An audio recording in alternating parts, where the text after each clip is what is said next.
দিনের মেহনত করেন, কিন্তু সে মনে করে জীবনটা দুই ভাগে বিভক্ত। সে কি, একটা হচ্ছে তার ইবাদত আর একটা হচ্ছে তার সিয়াসত, রাজনীতি। সে মনে করে ধর্মের মধ্যে রাজনীতি বলে কিছু নাই।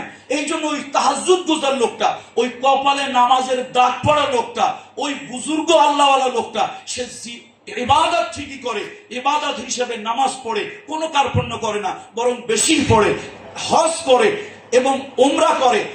শুধু তাই নয়, সে সকল ধরনের ইবাদত বন্দি অত্যন্ত খুলুসিয়তের সাথে, আন্তরিকতার সাথে, আল্লাহকে হাজির নাজির জেনে ভয় এবং মোহাব্বতের সাথে ইবাদত করে।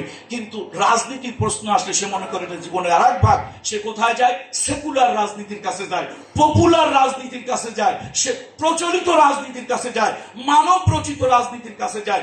অথচ আপনি যে ইসলামটা পালন করছেন, আপনি যে নামাজ পড়ছেন, যার হুকুমে, যার সুন্নত দাঁড়িয়ে রাখছেন, যার সুন্নত রাতের বেলা উঠে তাহাজ্জুদের নামাজ পড়ছেন, যার সুন্নত 7 লাখ টাকা খরচ করে আল্লাহর হুকুম আপনার ফরজ হজ করছেন, সেই আপনি একটা অমুসলিম অথবা ইসলাম বিদ্বেষী রাজনীতির ব্যানারে গিয়ে আপনি রাজনীতি করতেছেন, তাদেরকে ভোট দিচ্ছেন, তাদের পক্ষে মিছিল করতেছেন। অর্থাৎ তারা যে মানুষের জন্য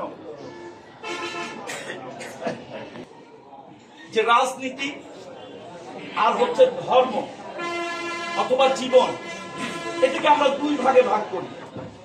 এবং এই যে ধর্ম যারা পালন করি আমরা, আলহামদুলিল্লাহ, আমি বলবো না যে তারা মুনাফিক, হিপোক্রেট, এটা আমি বলবো না। আন্তরিকতার সাথে আল্লাহর হুকুম ইবাদত তারা করে, নামাজটা আন্তরিকতার সাথে পড়ে, রোজাটা আন্তরিকতার সাথে রাখে, হজটা আন্তরিকতার সাথে করে, দাওয়াতে তাবলীগের মেহনত আন্তরিকতার সাথে করে, মসজিদের ইমামতি আন্তরিকতার সাথে করে, পরকালে নাজাতের উদ্দেশ্যেই করে। কিন্তু সে মনে করে এটা আমার ইবাদত, পরকালে নাজাতের জন্য, আর বাকি যা আছে এটা রাজনীতি, এটা আলাদা একটা জিনিস। আসলে মুসলমানের জীবনে ইবাদত আর সিয়াসত, ইবাদত আর সিয়াসত কখনই আলাদা করা সম্ভব নয়। যার সিয়াসাতি আকীদা সঠিক নয়, যার সিয়াসাতি আকীদা সঠিক নয়, সে কখনো মুমিন হতে পারে না। দেখেন, মুহাম্মদ রাসূলুল্লাহ সাল্লাল্লাহু আলাইহি সাল্লাম আল্লাহর হাবিবের কাছে ঈমান আনলো মদিনার কিছু লোকেরা, তার মধ্যে আব্দুল্লাহ ইবনে উবাই ইবনে সুলুল। আব্দুল্লাহ ইবনে উবাই ইবনে সুলুল সে রাসূলুল্লাহর কাছে ঈমান আনলো। আচ্ছা, আপনাদের কি মনে হয় বর্তমান পৃথিবীতে যত পিশাব, তাবলীগের যত আমিশাব, জামাত ইসলামের যত আমিশাব, হেফাজত ইসলামের যত আমিশাব, সকল আলেম ওলামা, তাদের থেকে রসুলের মর্যাদা, রসুলের বুজুর্গি একটু কম না একটু বেশি? আচ্ছা, এবার একটা প্রশ্ন, সেই রসুলের পিছনে তার হাতে হাত দিয়ে কালেমা পড়ে, রসুলের পিছনে পাগড়ি মাথায় দিয়ে বাজামাত নামাজ পড়ে ইবাদত পরিবর্তন হয়েছে, কিন্তু অন্তরের সিয়াসত পরিবর্তন হয় নাই। এই জন্য নবীজি তারে বলছে সে মুনাফিক।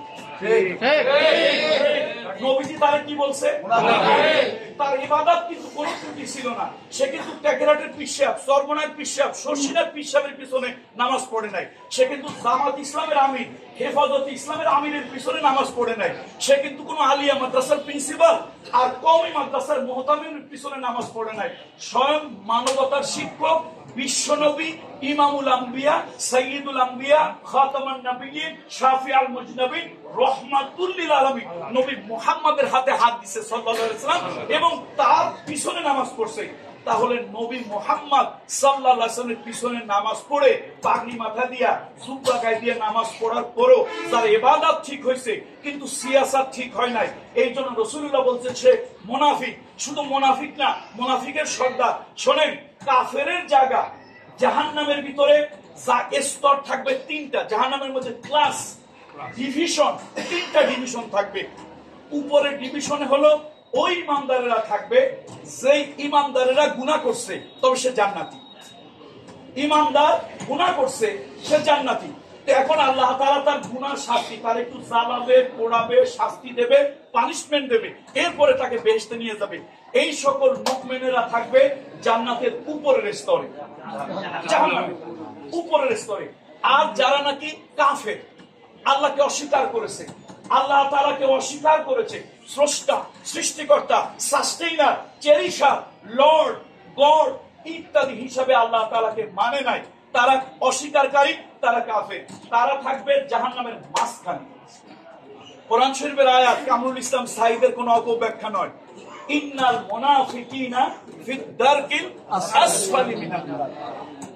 হাদিস এবং কোরআনের ভাষ্য অনুযায়ী এই মুসলমান নামদারি, ওই পাগড়িওয়ালাটা, ওই দাড়িওয়ালাটা, ওই কপালে নামাজের দাগওয়ালা লোকটা, ওই সুব্বাওয়ালা লোকটা, সে থাকবে কোন জায়গায়? মাঝখানে না উপরে? মাঝখানে না উপরে?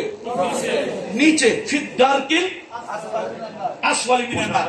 এবার আসেন, জাহান্নামের থেকে এক শ্রেণীর লোক বের হওয়ার সম্ভাবনা আছে, আর কিয়ামত পর্যন্ত, বা কিয়ামত তো শেষই, আর কোনদিন অনন্তকালে দুই শ্রেণীর লোক জাহান্নাম থেকে বের হওয়ার কোন সম্ভাবনা নাই।